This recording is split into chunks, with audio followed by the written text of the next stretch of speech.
the Baen Free Radio Hour.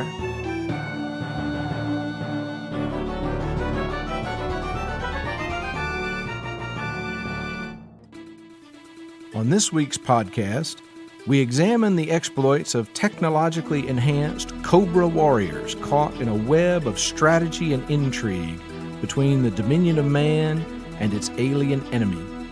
Plus, Part 43 of our complete audiobook serialization of Larry Correia's Hard Magic. Let's get started. Welcome to the Baen Free Radio Hour podcast. It's an honor to have you along.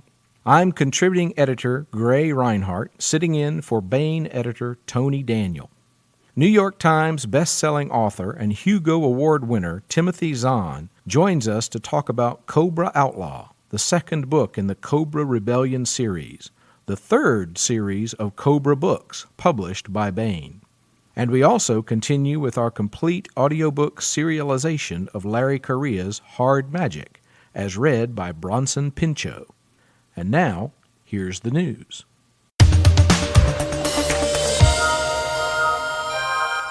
Renowned science fiction author Jerry Pournelle, who suffered a stroke in December, has recovered enough that he was able to attend last week's meeting of the Los Angeles Science Fiction Society.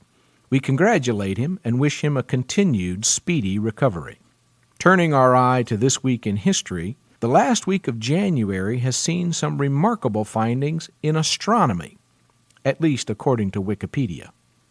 On the 31st of January in 1862, Alvin Graham Clark discovered the companion star to the dog star Sirius, which is the brightest star in our night sky. The companion star he discovered is a white dwarf, known officially as Sirius B and unofficially as the Pup. The 31st of January turns out to be a red-letter day for astronomy twice more. In 1958, the U.S. launched Explorer 1, our first successful satellite launch, which enabled James Van Allen to discover the Van Allen radiation belt. And in 1996, Japanese amateur astronomer Yuji Hyakutake discovered the comet that bears his name. More recently, in This Week in Space History, on January 25, 2006, the discovery of the first cool, rocky or icy extrasolar planet around a main sequence star was announced. 3 independent groups of observers found the planet, which is currently cataloged as Ogle 2005 BLG 390LB. That's a mouthful. Moving on, we have a few genre-related birthdays this week in history. In 1832, on the 27th of January, Lewis Carroll, the author of Alice's Adventures in Wonderland, was born. On January 26, 1918, science fiction grand master and multiple Hugo Award-winning author Philip Jose Farmer was born. And this week in 1941, on January 30th, multiple Nebula Award-winning author Gregory Benford was born. We wish him a very happy birthday. And to close out This Week in History, this week in 1845, the New York Evening Mirror published The Raven, the first publication under the name of Edgar Allan Poe. Speaking of publishing, in Baen news, we close out January with one last reminder of this month's mass-market paperback releases. Tom Kratman's Come and Take Them, the 5th novel in the Carrera series, Reich Spoor's Spheres of Influence, the sequel to Grand Central Arena, and The Worlds of Edgar Rice Burroughs anthology, edited by Mike Resnick and Robert Garcia. You can find them at booksellers everywhere.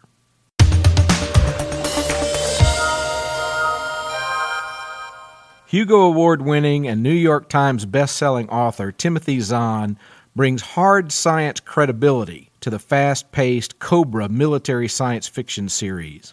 After earning his bachelor's and master's degrees in physics, it took only a few years to sell his first story to Analog Science Fiction and Fact. He continued selling short fiction and won the 1984 Hugo Award for Best Novella with Cascade Point, which also appeared in Analog.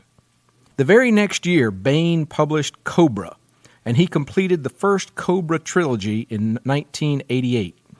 Fans had to wait 2 decades for the follow-on Cobra War trilogy, the first volume of which appeared in 2009. He has written other series, of course, the most famous of which has to be the Thrawn series of Star Wars novels, for which he has been called the man who saved Star Wars. Today we're talking about Cobra Outlaw, the second volume of the Cobra Rebellion series, coming out in February from Baen Books.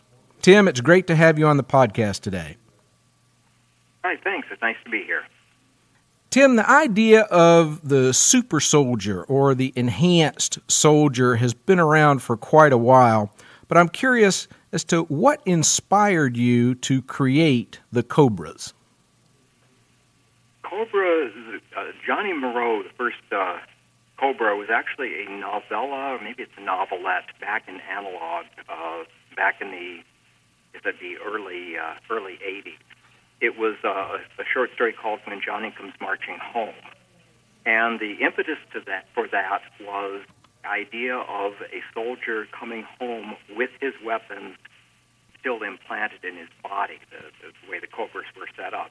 It was sort of a riff on the Vietnam vet returning, and multiple bad movies about vets going nuts and such when they get home, which seldom if ever actually happened. But the fear and the concern of the citizens was still there in that era. And I thought, what happens when a future soldier comes home and again they can't take all his weapons away? That was the impetus. From there, the idea of implanting the weapons in the Cobras and why they have their weapons implanted grew from that. I did a follow-up story in analog, and then I think Betsy Mitchell, who was working at Baen at the time, asked me to do a couple of novels. And that's where it all began. Now, that leads me to think of PTSD, which seems to be much better understood now than it was at the time you were writing this. How much of the PTSD research have you looked into and tried to incorporate in your later Cobra work? I've looked at it a little bit. That's not really the direction I've been wanting to go. I mean, the main characters that I've got, well, actually, for most of the original trilogy, we had the first Cobras would have had a certain amount of that. But later on, we didn't have much actual combat until we got to the Cobra War series. Timeline-wise, that's only a couple of months before Cobra Rebellion trilogy kicks off. So it's not, a lot of that will perhaps not have arisen yet. And again, that's not my focus, but it's something I may think about for this final book in the series. Okay. Well, one of the things in Cobra Outlaw that seemed very realistic to me was the politics in the book. It seemed true to life, but it didn't saturate the book, and it didn't devolve into polemic. One of the things I particularly liked was a line that says, Barrington might not especially like political games, but he did know how to play them. And it reminded me of something that I've heard attributed to Heinlein, and that's politics is the only game for adults. All the others are for kids.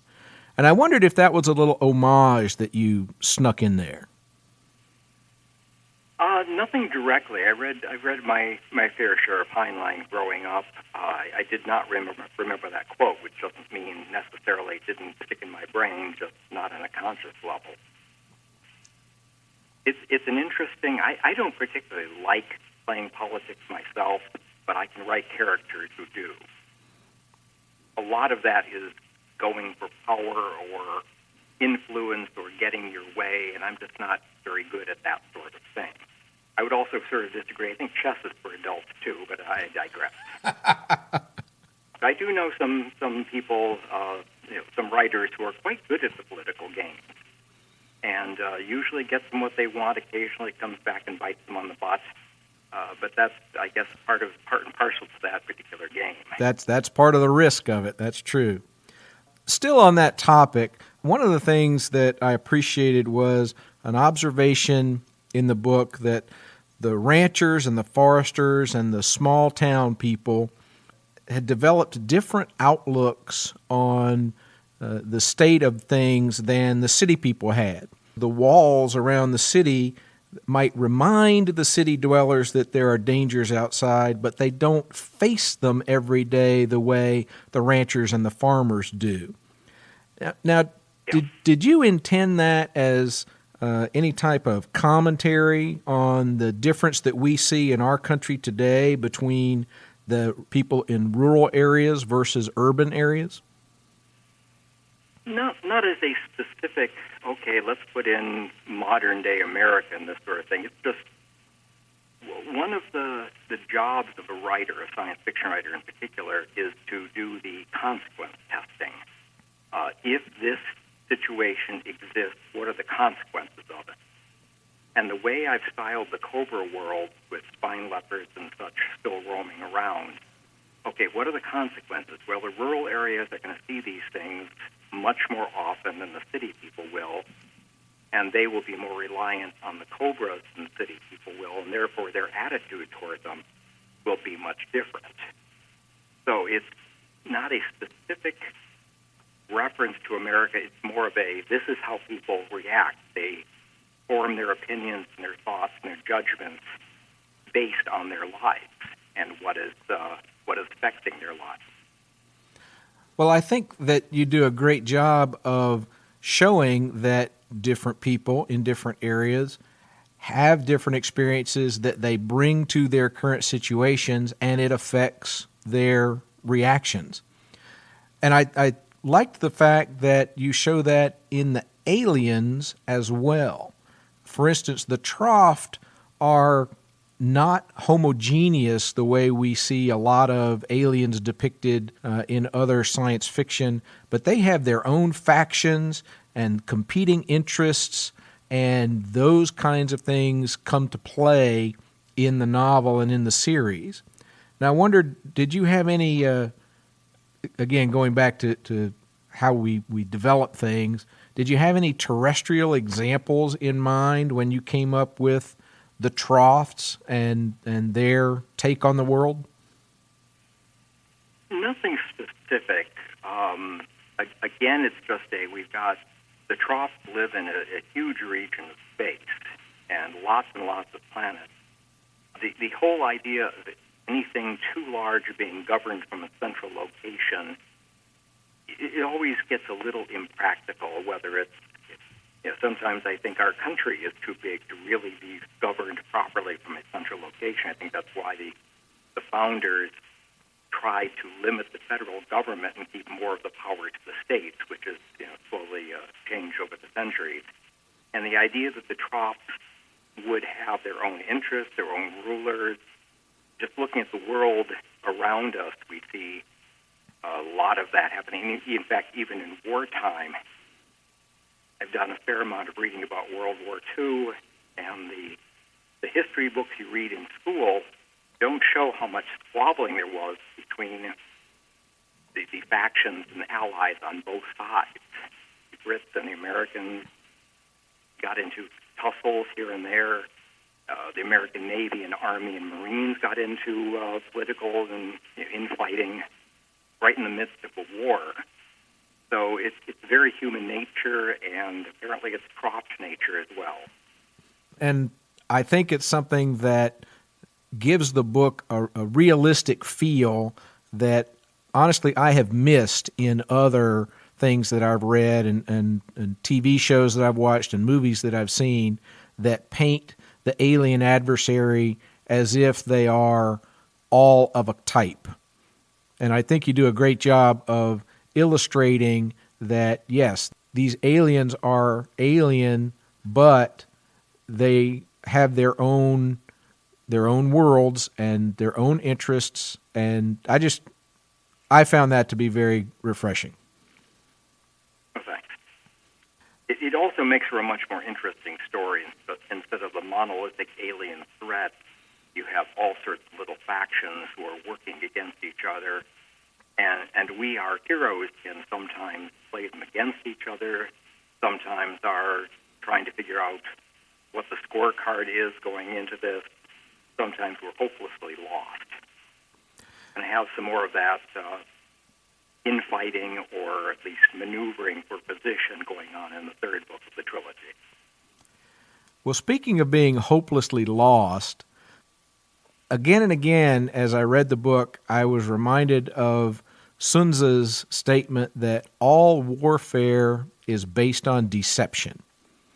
And the way that you illustrated that in terms of a character is observing things and the reader has been made privy to things the character doesn't know and wishes the character would know it and knows the character is about to go into danger or possibly make a mistake, but you remain true to the points of view that you've established, and it just came across very, very well. But as I thought about the art of war and military history kinds of things, it really made me wonder, from your background as a physicist, having been very close, I think, to working on a doctorate or receiving a doctorate, that seems a little bit different world than the world of military history and that kind of thing. What was your biggest influence in terms of coming to the military side of things as opposed to the science side of things? Again, a lot of reading, a lot of understanding of human nature and how people deal with things and the mistakes and blind spots they've got. On the other hand, science isn't nearly as sterling and noble and always on the right path as people would like to think as well. There have been a lot of false starts through history of going the wrong direction in science. There have been a lot of instances of the sponsors of science, whether they be corporations, governments, political entities, where they influence the results of the experiments. So science isn't any more pure than politics is in many ways. Hopefully the scientists are trying to find the truth, but there's a lot of confusion and personal gain stuff thrown in there as well, unfortunately. The military part, again, just a lot of reading, a lot of historical stuff, just understanding how people react and what their own motivations and goals might be, just gets woven into the whole fabric. Now, something you said there about the science and the different pressures that come to bear on scientists as they ply their trade, as it were. There's definitely some of that in this book where the Troft are conducting some experiments in hopes of gaining a military advantage, and within the Trofts themselves, they are competing with one another over that. And I guess the question that comes to mind is, have you experienced that during the time that you were in the science world in terms of science for hire or even possibly scientific espionage or that sort of thing? No, nothing like that personally. My project was one that nobody had any interest whatsoever in stealing, so I had no problem with it. For one thing, it wasn't working, and there was a flaw in it that it never was going to work, which is why I never got my doctorate. But no, I didn't see any of that directly. I was kind of insulated. My advisor had just 2 students, and we didn't interact that much. Our projects were very different, and I wasn't involved in any of the really cool stuff that might be interesting to competing scientists or competing forces or whatever, pick your favorite TV trope. So no, I never saw any of that directly. One of the things that interested me in the book was that these Cobras don't know all of their capabilities. so much time has passed since the Cobra enhancements were first developed, and in some respects, they've gotten used to the things that they use all the time, and yet they are discovering that they have capabilities that they didn't know about. Now, presumably, you, as the author, know all of their capabilities, or is it possible that you are still developing the capabilities as you go along? Well, it would be nice to say I had it all down, but I really, as I was working on the book, it suddenly occurred to me it's been 100 years since the war the Cobras were developed to fight. And the nanocomputer that has all these pre-programmed reflexes and such is basically the same one the original Cobras were given. The whole system was given to the Cobra world back before they were cut off from the rest of the dominion of man, the human empire. And so, as you say, there are certain ones they know about, certain ones they would use every day in the fighting the spine leopards and such. But there are others that probably their instructors at some point decided we don't need this, we won't teach how to get it, access this reflex. And after that, the next generation of instructors didn't know it was there. The sort of thing that gets lost because it doesn't get used, but it's still available. Sort of like your old hidden files in the computer thing. Well, I thought it made for some great moments in the book. And some other moments that I thought were great were actually moments of humor. For instance, I really liked Paul's first impression of the room where the mind's eye device was that was going to be used on him, where he's comparing it to stories he's read and thinking that it should be either dark and dim or brightly, clinically white, or the time when Merrick was going through the shipwreck and was comparing it with dramas that he had seen. And each of those little moments came across to me sort of as if you're sort of winking at the reader, and I really liked that. And I wondered, are those kinds of things easy for you to come up with? And do you plan them out in advance, or do they sneak up on you while you're writing? Those things just sort of show up as I'm writing the scene. Again, this is our thinking of how people really think. We all have preconceptions. We all have ideas of what we expect to see and what we expect other people to say. And yeah, those are nice moments when they show up. I did a 3-part comic back in the 90s, Star-Lord actually, speaking of current events and such in Guardians of the Galaxy. But there's a scene where the new guy who has taken over Star-Lord's equipment because he had no choice is envisioning the mercenaries he's going to be coming up against. And the vision that he's got in the comic is, again, this nice, neat, uniformed, Enterprise-type bridge. And when he actually sees them, they're a bunch of scruffy guys with just scruffy mercenary types. So again, that same sort of thing, our expectations, we have expectations that aren't always matched by the real world. And they can be interesting, it can be humorous, it can be disappointing. But they all serve to give the novel, I think, a really nice feel of realism and of putting me in that situation, because I can relate to having those same sorts of thoughts and feelings, and I thought it was very well done.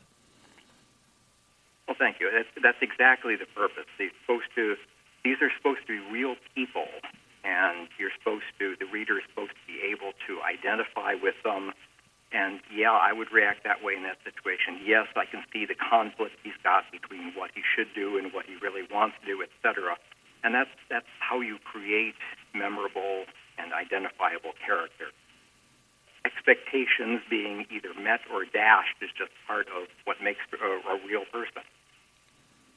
Well, is there anything that I haven't thought to ask you that you just wish you had always been asked in an interview that you'd like to ask and answer yourself? pass over the "Would you like some extra money" question, which is always one I like to be asked. Yeah, I'm definitely not authorized to ask that question. Yes, I figured you wouldn't be. Nothing in particular. I mean, the Cobras have been a fun project. I think I'm going to wind this series up with Book 9, the last one, Cobra Trader, at least for the moment. But, you know, it's been fun. I've enjoyed it. I read through Cobra Outlaw again, preparatory to writing Cobra Trader. And, yeah, it holds together well. I'm pleased with it. And I really appreciate Tony and Baen Books giving me the chance to expand on the original 3 novels. Well, we're glad you did. Any idea what you'll have on the horizon after Cobra Trader? I have a half dozen ideas I still have to develop. Of course, I'm going still with my collaboration with David Weber in the Manticore Ascendant series. I'm doing rewrites of the second book right now on that. I'm sure I will not be saying goodbye to Baen Books anytime soon. Yeah, I don't think we'd want that. How about personal appearances? Are you going to be going to any conventions through the spring that you'd like to tell people about where they can come find you? Let's see. February, it's on my Facebook page, but a quick run through February 14th, weekend of February 14th, Baltimore, 28th, Chattanooga, April 18th, Denver, 25th, Bangor, Maine, May 23rd, Minneapolis, June 6th will be Origins in Columbus, Ohio, July 4th, Indianapolis, July 11th, High Point, North Carolina, and September 12th in Nuremberg, Germany, October 10th in Tampa, Florida. So I've got a kind of a wide range at the moment. Very nice. If any of those are cities where your listeners are, they can check my Facebook page. I've got a listing of which specific conventions those are going to be. I know that people can find out about you on Wikipedia and even on Wookieepedia, the Star Wars wiki. But is there anywhere else besides your Facebook page where fans can keep up with you? No, Facebook page is really where I post everything new, any new information, etc., book premieres and things of that sort. I've thought about a web page, and actually I think Facebook gets the information out faster and more efficiently. So at the moment I'm sticking with that. Well, I'm sure the Facebook people appreciate that. And no, I don't tweet. Okay. The other question, do I have a Twitter account? And I can't say anything in 140 characters or less. I'm just sorry, I can't do that.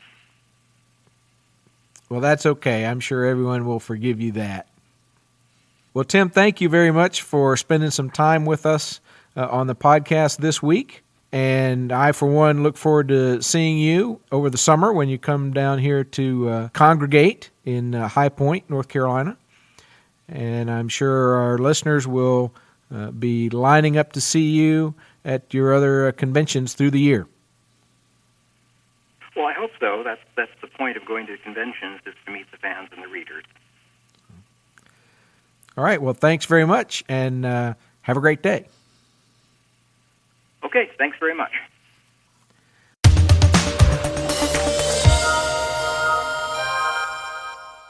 And now, here is part 43 of the complete audiobook serialization of Larry Correia's Hard Magic, as read by Bronson Pinchot. This portion of Hard Magic is provided by Audible.com. Get the complete audiobook at Audible.com. And if you're not already an Audible subscriber, you can get the entire audiobook free when you try Audible free for 30 days. Or you can choose from more than 100,000 other titles. But of course, we think you should pick Hard Magic and then check out its sequels. If you're just joining us, it's the 1930s in America, but not the America our history books describe. In the 1860s in this world, magical abilities manifested in a small number of people from all walks of life, and with each succeeding generation, more and more people have developed magical talents. They're called actives. Most actives use their powers for good, but not all of them. Jake Sullivan is an active known as a heavy because he can control the force of gravity, a talent that has saved his life many times over the years. He's a former soldier, an ex-con, and now a private eye who was recruited into a secret organization of actives known as the Grimoire Knights. The Knights are the good guys, and the rest of humanity needs their help because the evil forces of magic are about to unleash a magic-based apocalypse. Here is Bronson Pinchot with Part 43 of the complete audiobook serialization of Larry Correia's Hard Magic.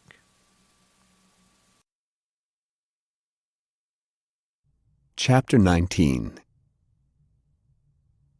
It was during my wandering time that I first met an American. The black ships of Commodore Perry had recently arrived in Nippon. These foreign barbarians did not ask the shogun for permission to open trade. They demanded it from the decks of their warships while ringed in cannons under a cloud of coal smoke that blotted out the sky. There was an assumption of this absolute right. The strongest does not ask, cajole, or beg. It is the duty of the strongest to command and the weakest to obey. I had long made my way by selling my sword, and whatever lord I served inevitably became the strongest. So I was well acquainted with this concept at the individual level, yet it was the Americans that opened my eyes to the greater possibilities. As the strong lord must rule over the weak peasant, so must the strong nation rule the entire world. I owe them a great deal as I have tried to apply this lesson ever since. Baron Okubo Tokugawa, Chairman of the Imperial Council. My Story, 1922. 280 miles west of San Francisco. Matty sat cross-legged on the floor of his cabin attempting to meditate. He could feel the ship rocking. It had taken him forever to figure out how to sit like the other iron guards. He wasn't exactly a limber man, but he'd decided a long time ago that anything they could do, he'd do better. And now he could sit as still as a statue for hours. At the academy, old Master Shiroyuki would come by and crack him on the spine with a bokken any time he started to slouch. The old bastard had been big on posture. Thinking of the old master made him smile. That was his problem with meditation. Thoughts just kept coming, and now he was remembering Shiroyuki and his big, ridiculous samurai mustache. He'd hated Matty, not only for being the first white man accepted into the brutal Iron Guard training, but also because he had come to Japan as a prisoner of war. He'd been part of AEF Siberia, the polar bears, they'd been called in the news. It had been a shitty mission to a cold, unforgiving place, mostly to protect American business interests while the Bolsheviks were getting their asses handed to them by the Japs. He'd gotten separated from his unit when his chicken shit commanding officer panicked and ran. It was an empty feeling, waiting at your post for relief that never came. It had taken 3 weeks on foot through the coldest damn forest in the world, but the Imperium troops had finally captured him, though he'd killed a whole mess of them in the process. They'd dragged him behind their horses for miles, but he'd refused to die. Then they tossed him into a deep, dark hole and quit feeding him, but he'd lived off of rats that he'd crushed with his power. One day a new commander showed up and had marveled at the one-eyed heavy chained in the hole. Apparently the weeks he'd spent evading and murdering them had earned him a reputation as some sort of great white freak show. He was the biggest man any of the Japs had ever seen, and he was the only American in the camp, so the new commander had logically decided it would be fun to watch him fight a bunch of the captured Russians for his amusement. That part had been fun. He'd never had any qualms about killing. It was really the only thing he was good at. The regular Russians were easy to beat. He could snap most of them in half. The Siberians were different. Those boys were tough, and he picked up a bunch of scars giving the Japs their show. Afterward, they'd put him back in the hole, only this time the commander had sent down food, honest-to-God real food. It was mostly rice, but after eating raw rats, rice was good. That had gone on for another month, until Matty had damn near depopulated the entire camp of other prisoners. When they'd run out of Russians, they'd tossed in some Chinese, 5 at a time, and when they ran out of those, they'd thrown him in the arena with an angry bear. The bear had been easy. A 10-second surge of power had turned it into mush. He'd tried to escape, a couple of times, in fact. The first time they'd beaten him senseless with rifle butts, but the commander had told them to let him live. He was intrigued by the heavy at this point. The second attempt resulted in the death of nearly a dozen of the camp guards, and he'd gone down fully expecting to get his head chopped off, but instead he'd woken up chained back in the hole, the commander sitting on a stool across from him. Matty could remember it like it was yesterday. The man studied him for a long time before speaking. The commander spoke English, even if he was damn near impossible to understand the way he tried to shout half the words. "Why you still alive, Heavy? Why you not dead while everybody else dead?" Matty didn't need to think about that for very long. "Because I was stronger." The commander had nodded real slow, like that was the wisest thing he'd ever heard. Then he had passed Matty a dirty envelope. "My men captured this." Inside was a typed letter on AEF stationery, and he even recognized his old captain's signature. The letter was real matter-of-fact, about how Sergeant Matthew D. Sullivan was AWOL and a no-good deserter and a coward. That had really left him steamed, since the only reason he was in this Jap prison was because his old captain had been yellow and run at the first sight of an advance. He'd been the one who'd left Matty at his post to be overrun. Matty had survived the second fucking sum. What did Captain Cocksucker know about cowardice? "You read this?" Matty asked, disgusted. The Jap nodded. "Liars. I've never run from nothing in my life." "Your people dishonor you." "Ain't the first time. Got my brother killed in France, tore half my face off, and they didn't even bother to fix it all the way." The women told him he was good-looking before the war, but now it didn't matter what they said to his torn-up face. He saw their disgust with his good eye. "What did I get? Nothing," he'd spat. Jake had been the one who'd gotten all the fancy medals and the recognition and the praise after the war, but his little brother had never cared about that kind of thing. He sure had, but all he'd ever wanted was some respect, but they hadn't given him shit. "Then when I get captured because of some yellow officer, they blame it on me." He threw the letter on the ground, planning on using it to wipe his ass later. "You are great warrior," the commander stated.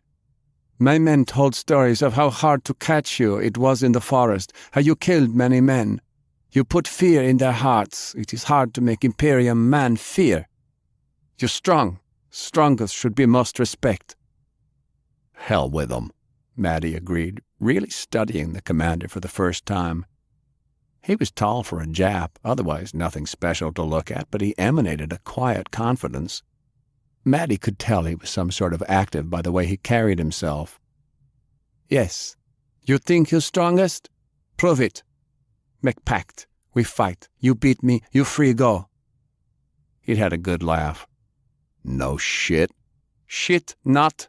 I am Rocco Saburo of Iron Guard. You beat me, you free. I beat you, you serve me." He figured that the Jap would last even less time than the bear in the blood-soaked little field they'd made him fight all those Russians in, and the next morning they'd led him out there.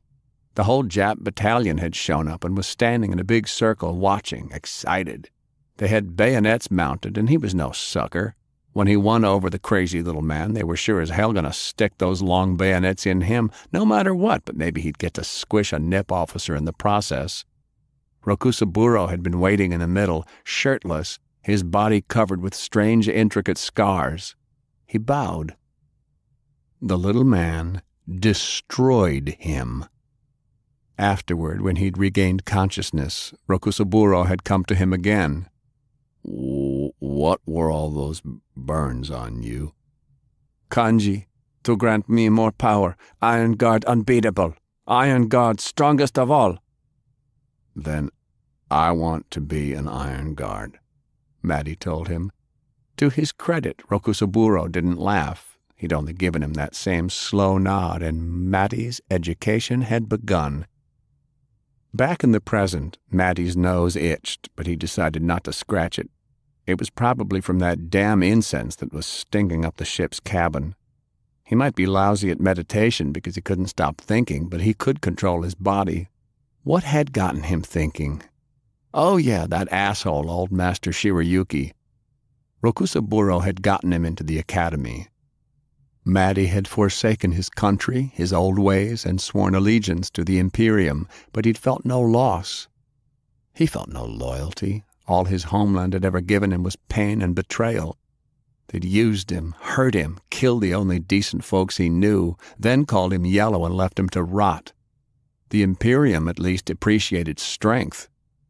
Shirayuki had been hard on him. The old bastard had taught him and tried to have the other students kill him. He was always extra hard on the big white one. While the chairman preached that he didn't care where an active was born, Shirayuki was old school, real proud that he came from the same ancient samurai family as the chairman himself, and hated the round eyes. He'd tried to break Matty every step of the way. The fact that Matty never quit and was strong enough to just keep accepting kanji infuriated Shirayuki. To bind with a new mark, you had to go right up to death's door, and each one you got, the harder it was to come back. The other students began to respect him at 5, and then fear him at 8.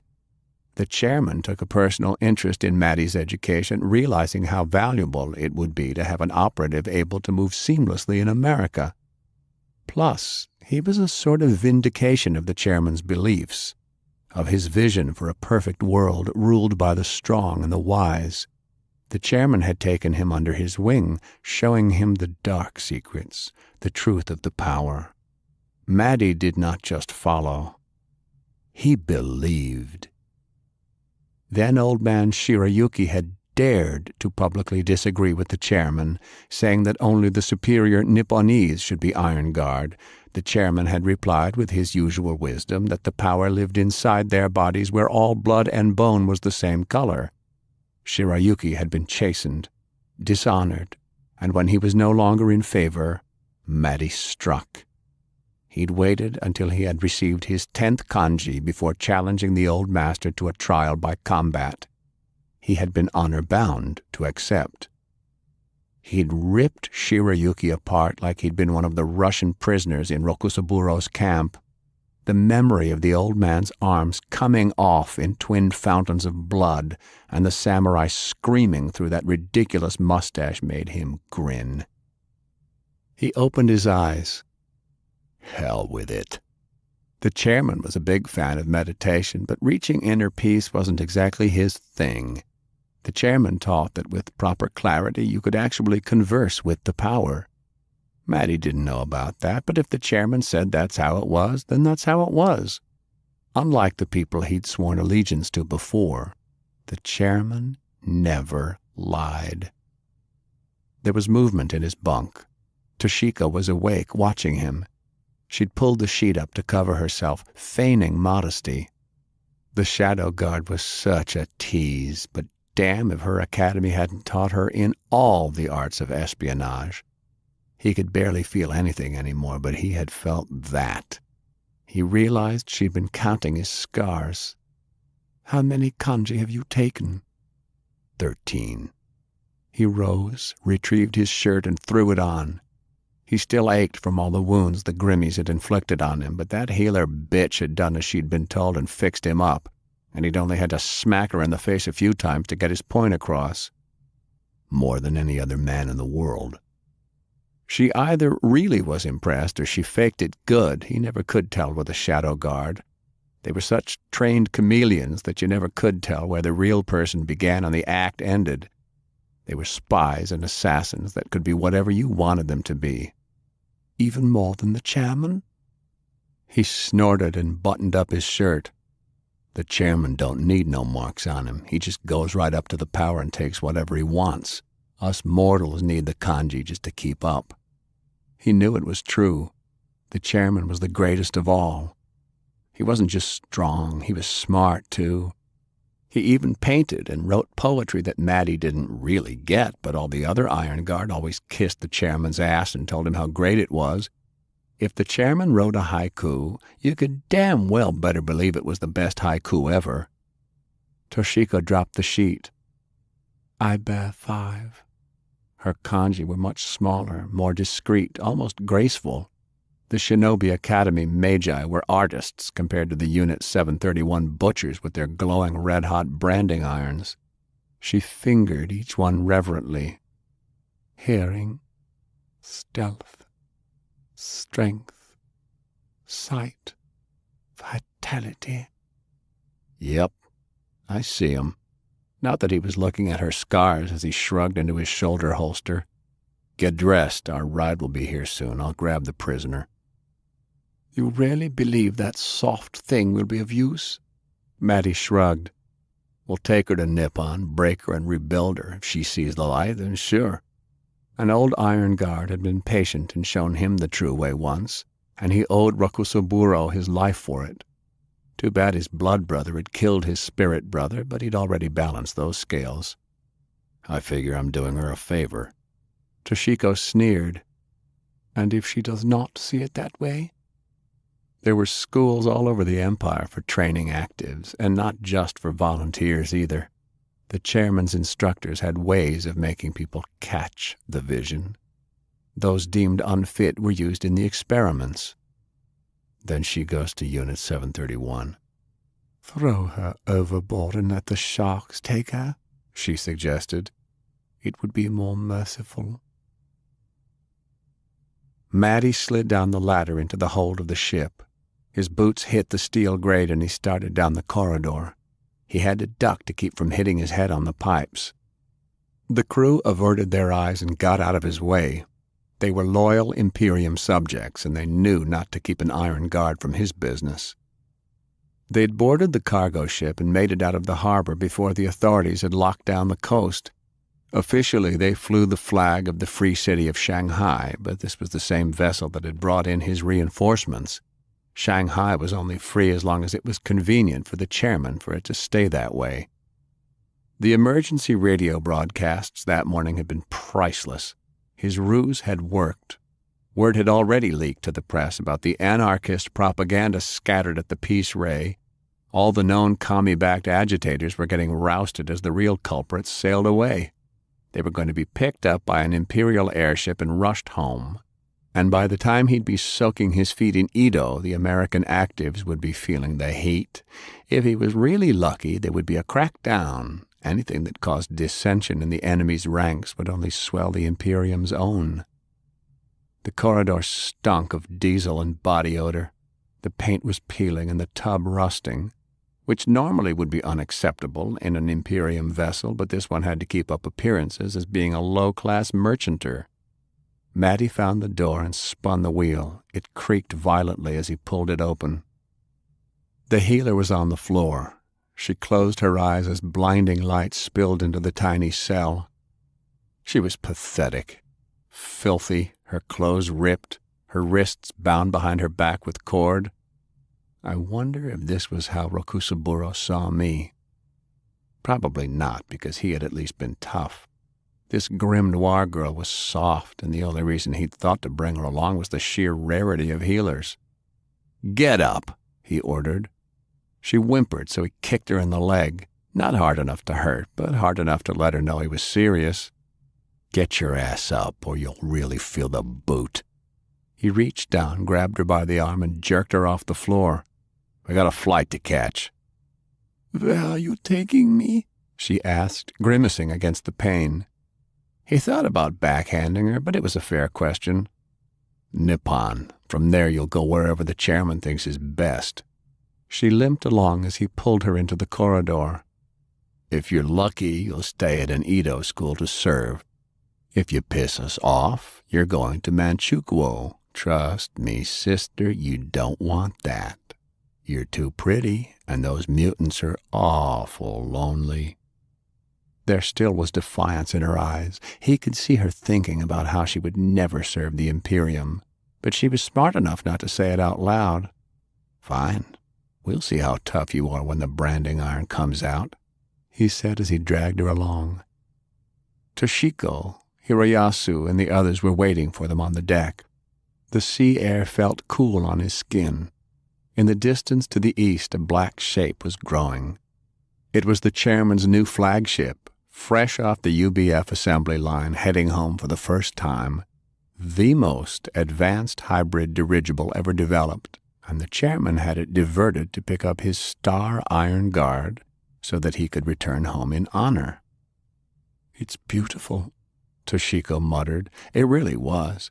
Matty was no expert on airships, but he'd ridden on one of the new Kagas, which were more like battleships suspended under 3 armored hulls, all business. This was nowhere near as big, but it was much sleeker. The flagship was like something off the cover of those science fiction pulps.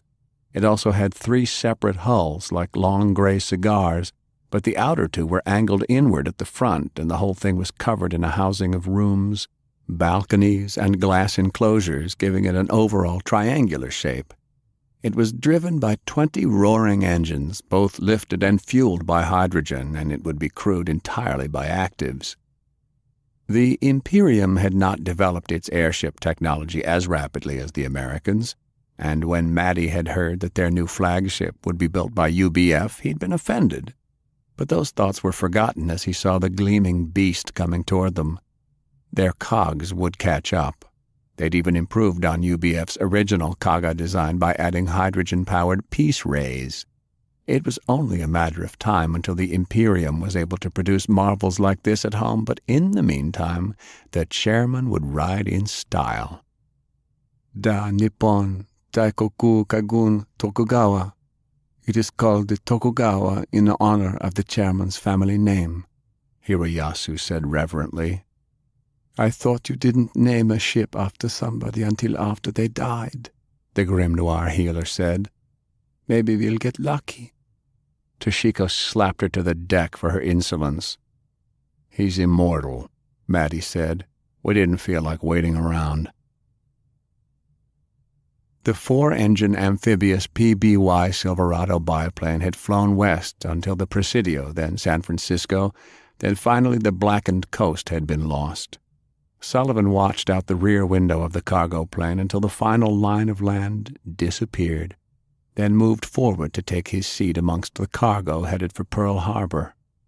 The Silverado would normally have an 8-man crew, but none of the guns were mounted, so there were only 4. The pilot, co-pilot, navigator, and engineer, and all of them had been specifically instructed by Major Arnold not to talk to the large man in civilian clothes. There were a few other passengers, soldiers being transferred to Hawaii, and they hadn't gotten the message. "Where are you headed?" the private sitting across from him asked, having to shout over the thunder of the props. There were 2 soldiers. They had to be fresh out of training. Had he been that young once? He had lied about his age and volunteered for the 1st when he was 17 years old, so it was sad to say that he probably had. "Nowhere you need to know about," Sullivan answered in a tone that suggested he just wanted to be left alone. He went back to looking out the port window, and the soldiers returned to their conversation. Pershing's memory had directed him to a man at the Presidio. The base had been on alert, and soldiers had been scrambling. The men at the gate had regarded Sullivan. Dirty, coated in dried blood, clothing in shreds, with suspicion, glaring at him over the muzzle of a Colt potato digger machine gun that had been thrown down behind a bunch of sandbags. He was glad that he'd detached the barrel from the .29 bar and stashed it in his bag, or they probably would have shot him. When he said that he had a message for a Major Arnold, they had sent a runner. The Major had taken him aside as soon as he said that Black Jack Pershing had sent him. Sullivan had repeated exactly the code words that had been left in his head. "It's time to see the pirate." "How's the weather?" the Major had asked in return. "Getting hotter," Sullivan had responded as instructed.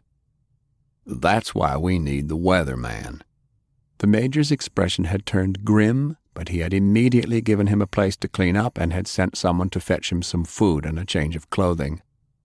30 minutes later he'd showered, sucked down some bacon and eggs, along with a pot of coffee, and reported back to Arnold, who was busy coordinating men and supplies to the damaged area around Mar Pacifica. When they were alone, the Major had locked the door of his office and bid Sullivan to take a seat. "I don't know what this is about, but I promised an old friend that if this day came, I'd help.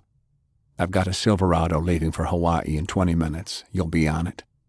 He reached into his desk and pulled out an envelope that had been sealed with wax. "I'll instruct the Silverado to follow these orders, but they will not help you in any way other than to take you to your destination as part of a training mission. They will not cross into Imperial territory. They're a good crew, and they'll keep their mouths shut. I assume you know what to do next." "Yes, sir," he answered, taking the envelope. "Good, because I don't. The general could be a cryptic man at times. I'm assuming this has something to do with the peace ray." "Yes, sir." Sullivan had picked up a morning paper on the way here and read the lies. "Only it wasn't no anarchist like they're saying. It was the Imperium." "That's not my area, mister. I don't decide who to bomb. They just tell me where to drop them. But off the record, I'd say you're probably right. The anarchists they're laying this on couldn't find their own ass in the dark. I've been pressing to deal with those Imperials for a long time. But there were too many politicians making too much money off them for that to happen." Sullivan nodded. That's why Pershing had given this man a piece of the puzzle. "What's going to happen?" "Nobody wants another war," the Major said. "I'm afraid people will believe whatever they want.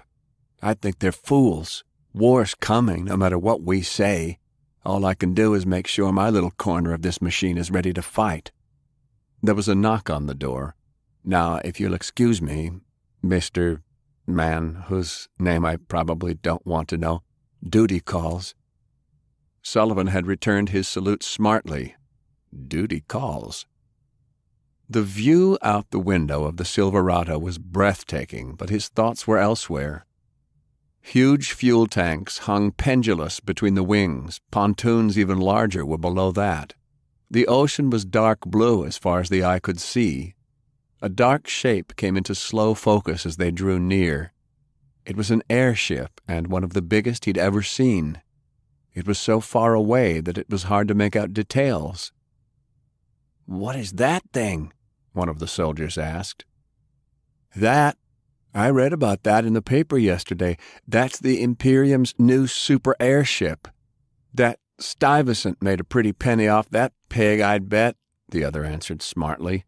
"It's heading from Michigan out to Japan. I read the whole article." Sullivan watched the huge craft in the distance.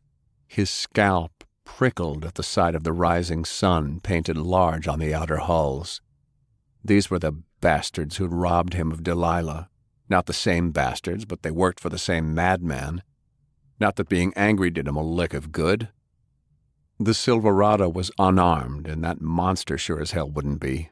Major Arnold's men weren't about to start an international incident just because he was in a foul mood. The biplane was parallel to the distant dirigible, but they were easily passing it, and he realized that it was stationary. There was a glint of light reflecting off something metallic below it, and it took him a moment to realize that they were hovering over a ship. The chairman's airship dwarfed the tiny vessel. Why were they tethered to a cargo ship? Airships had to gas up, same as anything else, but why do it at sea when they just passed over land? "Soldier, that article say if it ran off diesel?" "No, sirree, that thing's engines run off the hydrogen in its bags. UBF says it could fly nonstop all the way around the whole world if the wind was right. The crew has like a dozen torches to watch for fire and its own weathermen, and what else could they be picking up from a ship off the coast of San Francisco? That was brazen even for his brother. There might not be anything he could do about it, but maybe somebody else could. Sullivan stood and lurched into the aisle. He caught the engineer midway up the cabin and grabbed the airman on the shoulder. "I need to use your radio." San Francisco, California. Faye was swept up in the confusion as much as everyone else. Reporters had tried to take their picture when they got to the hospital, but Lance had swept her under his arm and gotten her inside with his wide-brimmed hat pulled down low over his face. "Last thing we need is for people who think we're dead to know we're not," he'd muttered. As Francis had gone by, the cameras had mysteriously broken and they'd retreated from the cursing reporters. The hospital had been packed with injured. Several local churches had been pressed into service for the less serious burns, and she heard that medical people were being brought in from all over the country. Heinrich told her that someone named Dr. Rosenstein was flying in from Chicago and that he'd personally see to Mr. Browning if they couldn't find a healer. The regular doctors had taken Mr. Browning away as soon as they arrived. Mr. Garrett had been taken to surgery. Lance had yelled at them about something until they agreed to not sedate him while they tried to tend to his injuries. He also refused to part with his 6-gun. "If the police talk to you, you were a guest at Francis's house. Don't say nothing else." "I'll see to her, Mr. Talon," Isaiah assured him. "Please go get yourself tended to. Please, Faye, have a seat." That was part 43 of the complete audiobook serialization of Hard Magic by Larry Correia, read by Bronson Pinchot. That's it for this installment of the Baen Free Radio Hour podcast. Thanks for joining us. Thanks to Audible.com and to podcast theme composer Ruth Judkowitz. Thanks to Timothy Zahn, author of Cobra Outlaw, one of our February releases. I'm Gray Reinhardt, contributing editor for Baen Books, and it's been my pleasure to be your host for this episode of the podcast. Please join us next time for the Baen Free Radio Hour, or join us anytime on Baen.com, where the heart of science fiction and fantasy beats strong.